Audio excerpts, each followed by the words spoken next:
I'm Ondra, and I'm volunteer for European Solidarity Corps for this year in Poland.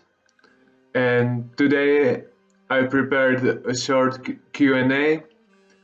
I don't know how I received the power to become YouTuber for just one day, but we'll see how it goes. And I took my glasses just to look a bit smarter. We'll see. So let's get started. Firstly, what do you need for this volunteer project? You don't need anything special. You have to look at the site of European Solidarity Corps and just to choose your project. Uh, it depends on your specialization. For me, it would be education because I studied education and I love children.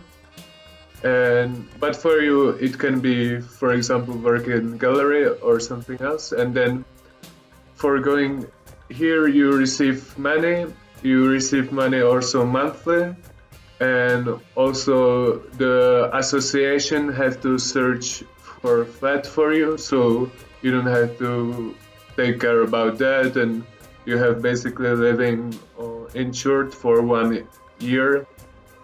Then you will have to do some propagation as I do right now, but that's all right. The question is, why did I choose Poland if I could go to more exotic countries like Georgia, because I'm from Czech and Poland is just across the border.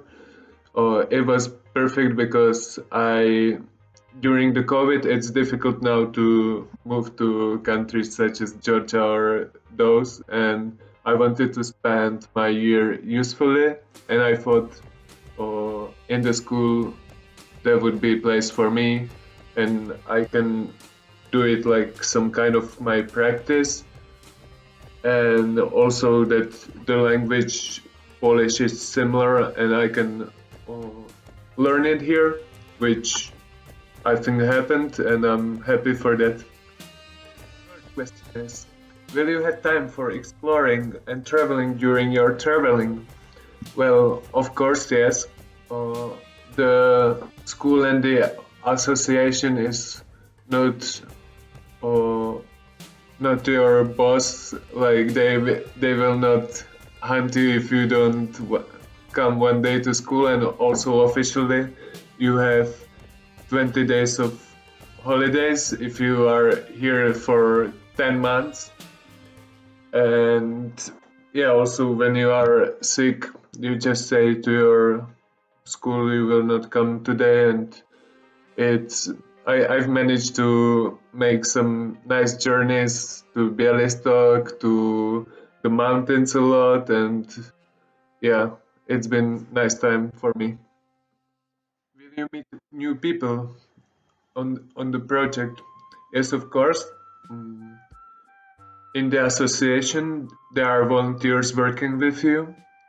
Also, you will meet on the trainings, which were now online, but it didn't matter. I still met people even online. We met then after I came to them and we spent time together. And I met people from Georgia, Spain, Azerbaijan, Armenia, and yeah, the countries that are exotic. And it was nicer because on the Erasmus I've met more people from Europe, but now there has been also some people outside of Europe. Okay, now how does the typical day of volunteer looks like? So you just wake up.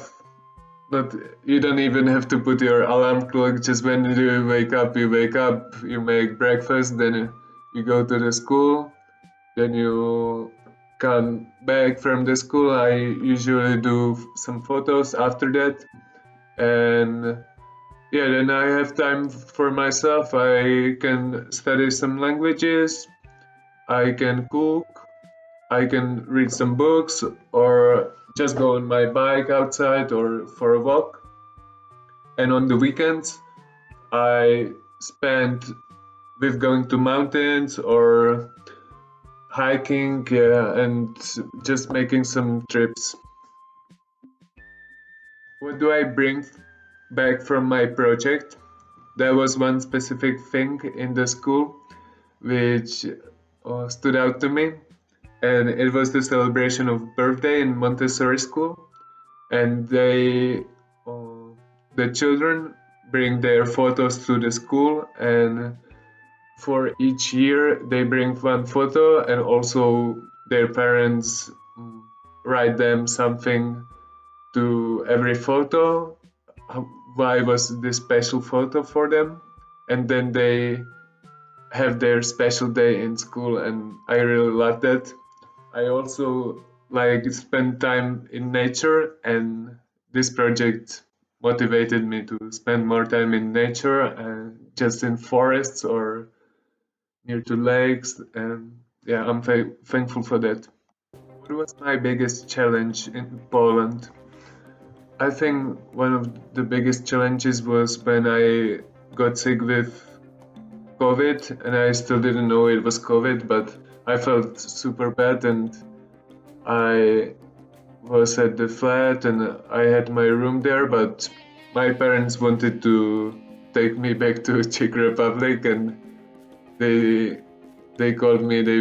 My father will come for me, and I didn't have any doctor in Poland yet at the time.